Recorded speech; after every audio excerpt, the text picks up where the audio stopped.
नमस्कार, आप देख रहे हैं जन मीडिया न्यूज़। मैं हूं प्रीति प्रभा। इस समय हम मौजूद हैं बिहार विधान मंडल के परिसर में और यहां पर माले विधायकों का प्रदर्शन चल रहा है। बजट सत्र का आज 5वां दिन है।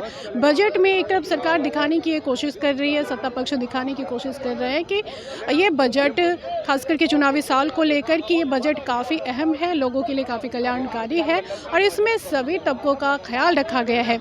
वहीं विपक्ष लगातार सवाल उठाकर इस बजट पर ये बताने की कोशिश कर रहा है कि ये बजट कल्याणकारी नहीं है, लोगों के हितों में नहीं है। इसके लिए कई मुद्दे हैं जिसको उठाने की कोशिश की जा रही है। पोस्टर लेकर हाथों में, स्वच्छता कर्मियों को लेकर जिस तरह से ये कहा गया है कि स्वच्छताग्राही जिन्हें वेतन नहीं दिया जाएगा वो स्वच्छता में अपना सहयोग करेंगे। पिंक टॉयलेट की भी बातें हो रही है और साथ ही किसानों की बातें हो रही है।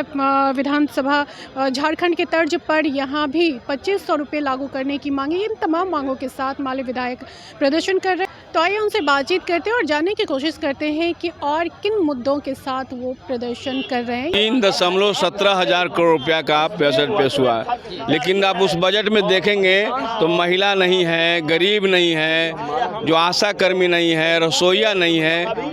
तो कुल मिलाकर के मेरा कहना है कि निराशा बजट है और हमारी मांग है कि जिस तरह से झारखंड में महिलाओं को मैया सम्मान योजनाएं मिल रही है उसी तरह से बिहार में भी लागू करें। क्यों नहीं लागू होगा?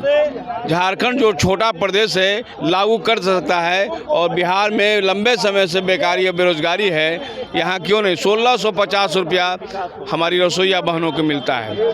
सुप्रीम कोर्ट ने कहा है कि 18,000 रुपया से कम अगर मिलता है तो समझिए गुलामी है।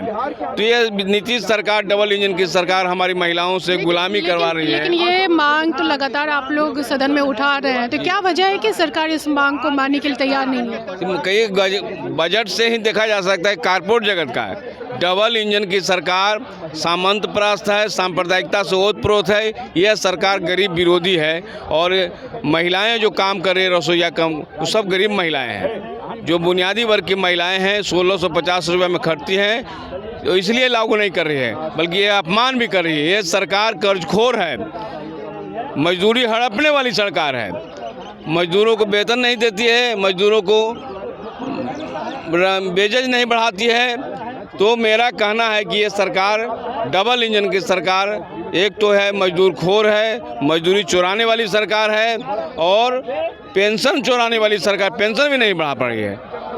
बेरोजगार जो है रोजगार नहीं दे रही है, तो बेरोजगारों को 5,000 रुपया प्रति महीना हमारी मांग है कि लागू करें। ये हम लंबे समय से कर रहे हैं, लंबे से वर्षों से कर रहे हैं, लेकिन सरकार टच से मस नहीं है। इसलिए हम लोग जोरदार तरीके से बाहर में प्रदर्शन कर रहे हैं। ये सरकार मजदूरों के हित में नहीं है, कारपोरेट प्रस्त है, डबल इंजन की सरकार, वो बड़े लोगों की सरकार है।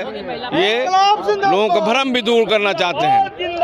लगातार हम लोग देख रहे हैं कि अभी जो बजट आई है, तो इस बजट में तो स्कीम वर्कर्स के लिए कुछ है ही नहीं। आशा कार्यकर्ताओं को मानदेय नहीं दिया जा रहा है, उनको अस्थायी करने की बात हो रही थी। हाँ, जीविका दीदियों का माने वेतन बढ़ाने का, उनको अस्थायी करने की बात हो रही थी।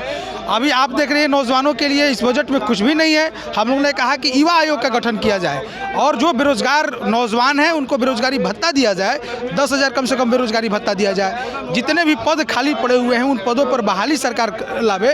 तो ये तमाम चीज़ों पर तो बजट में बात ही नहीं हुई है, बल्कि कुल मिलाकर के ये बजट केवल किताबी और घोषणाबाजी ये बजट हुई है। और हम लोग इसी रूप में हम लोग देख रहे हैं कि जो बजट पढ़ रहे थे सम्राट चौधरी जी, तो उस बजट में तो यही था कि उनके लैपटॉप में बजट पढ़ रहे थे, लेकिन बजट में नौजवानों के लिए, महिलाओं के लिए, यहाँ के गरीबों के लिए कुछ भी नहीं है।